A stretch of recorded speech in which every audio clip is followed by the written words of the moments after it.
Remainder theorem और factor theorem के बीच में डिफरेंस पढ़ेंगे और कंपटीशन एग्जाम ये कैसे यूज होता है वो पता करेंगे। देखिए सबसे पहले इसका मतलब क्या है, ये इसका मतलब है कि अगर fx के अंदर मैं gx का डिवाइड करूं तो बिना कैलकुलेशन किए मैं इसका रिमाइंडर बता सकता हूं। कैसे?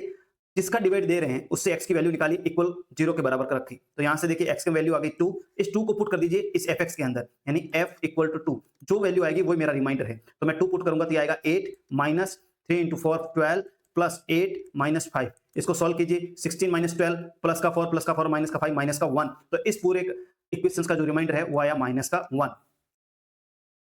थ्योरम कहती है कि अगर कोई लीनियर पॉलिनोमियल आपको दे रखा है, उसके आपको फैक्टर दे रखे हैं, तो फिर यहां से जो x की वैल्यू यहां पुट करेंगे तो रिमाइंडर हमेशा 0 आएगा।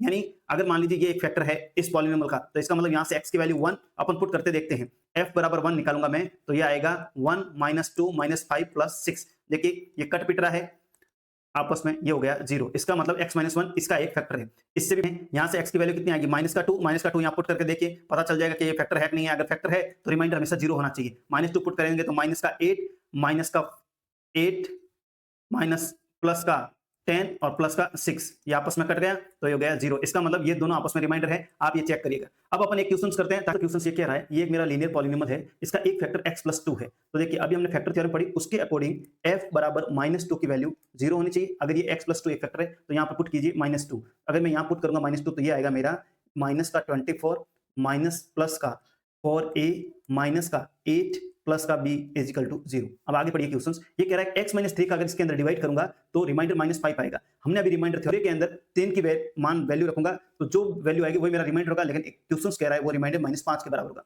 f 3 की वैल्यू यहाँ पुट कीजिए तो ये हो गया 81 plus 9a plus 12 plus b, और वो है माइनस 5 के बराबर। दो वेरिएबल दो इक्वेशंस, तो मेरी a और b की वैल्यू निकल जाएगी। किसी भी एक वेरिएबल के कोएफिशिएंट को मैं इक्वल कर दूं, दोनों इक्वल है, इसका मतलब मैं नीचे वाले इक्वेशंस के साइन चेंज कर देता हूं, जहां पर प्लस है वहां माइनस कर दूंगा, जहां माइनस है वहां प्लस कर दूंगा। तो देखिए तो ये आएगा माइनस का 105, ये आएगा माइनस का 5a, ये आएगा माइनस का 20 और ये आएगा प्लस का 5। ठीक है, यहां से जब आप a की वैल्यू निकालोगे तब ये आएगा a is equal to minus का 26। अब इस a की वैल्यू को मैं इस इक्वेशन से पुट कर रहा हूं जहां पे a रखा है, तो देखिए ये क्या निकल के आएगा, ये आएगा माइनस 24 और a की वैल्यू माइनस 26 को 4 से मल्टीप्लाई किया माइनस का 104 माइनस का 8 प्लस का b इज इक्वल टू 0। तो यहां से मेरी b की वैल्यू निकल के आ जाएगी, वो आएगी 136, यानी ऑप्शन ए इज राइट।